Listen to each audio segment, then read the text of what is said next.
रामचरितमानस अयोध्या कांड। विषय दशरथ कैकेयी संवाद और दशरथ शोक। सुमंत्र का महल में जाना और वहां से लौटकर श्री राम जी को महल में भेजना।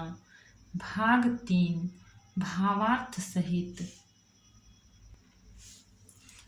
पछिले पहर भूप नित जागा, आजु हमहि बड़ चरजु लागा।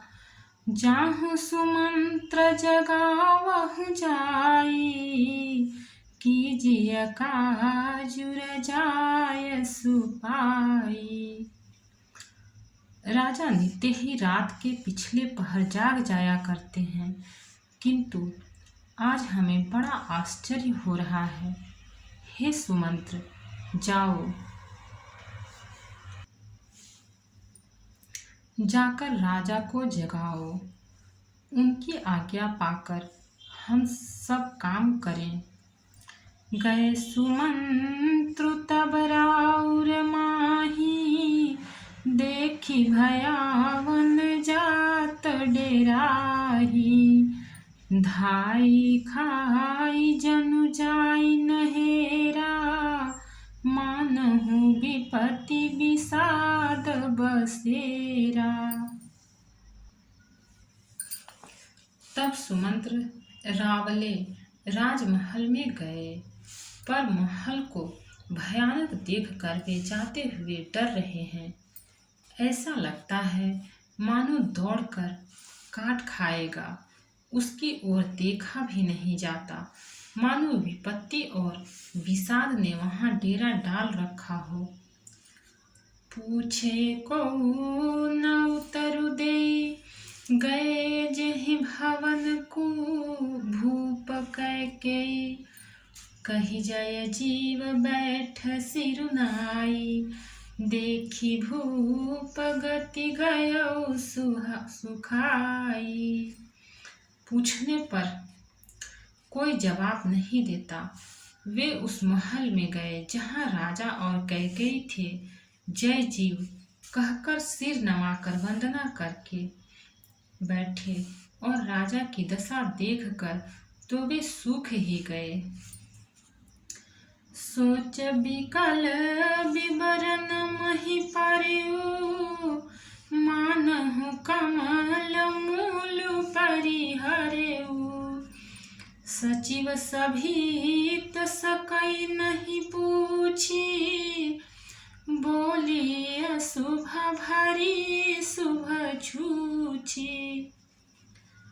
देखा कि राजा सोच से व्याकुल हैं, चेहरे का रंग उड़ गया है, जमीन पर ऐसे पड़े हैं मानो कमल जड़ छोड़कर जड़ से उखड़कर मुरझाया पड़ा हो।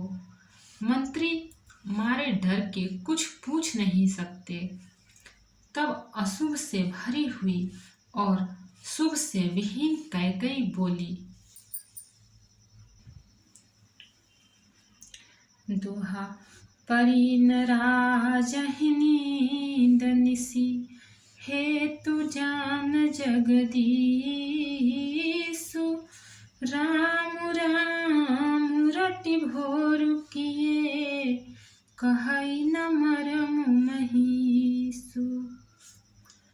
राजा को रात भर नींद नहीं आई। इसका कारण जगदीश्वर ही जाने।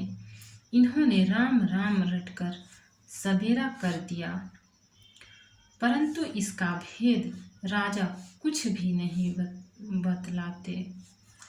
आनहु राम ही बेगी बोलाई, समाचार तब पूछे आई।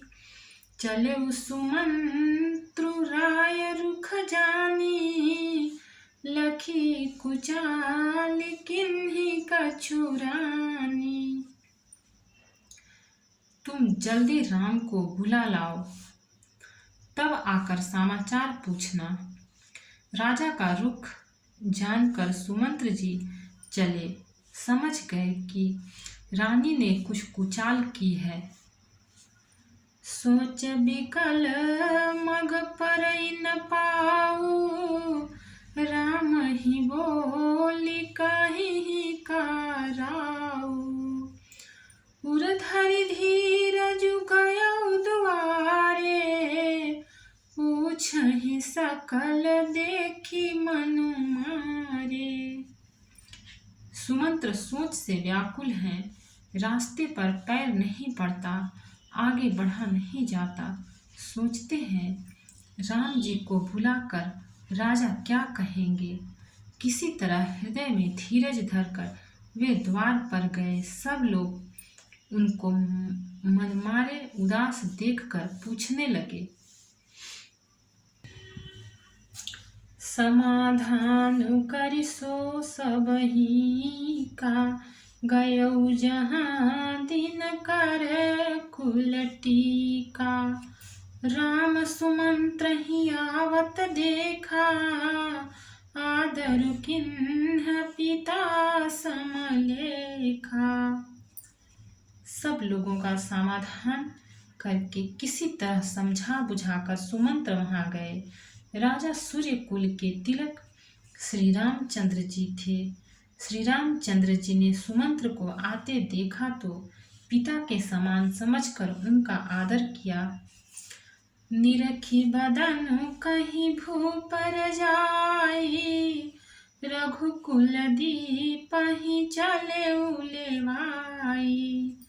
राम को भांति सचिव संग जाही, देखी लोग जहाँ तहाँ बिलखाही। श्री रामचंद्र जी के मुख को देखकर और राजा की आज्ञा सुनकर वे रघुकुल के दीपक श्री रामचंद्र जी को अपने साथ लिवा चले। श्री रामचंद्र जी मंत्री के साथ बुरी तरह से बिना किसी लावा अजमे जा रहे हैं। यह देखकर लोग जहाँ तहाँ विषाद कर रहे हैं। भक्त और भगवान की जय। चैनल को लाइक, सब्सक्राइब और शेयर करें। कमेंट में जय सिया राम लिखें।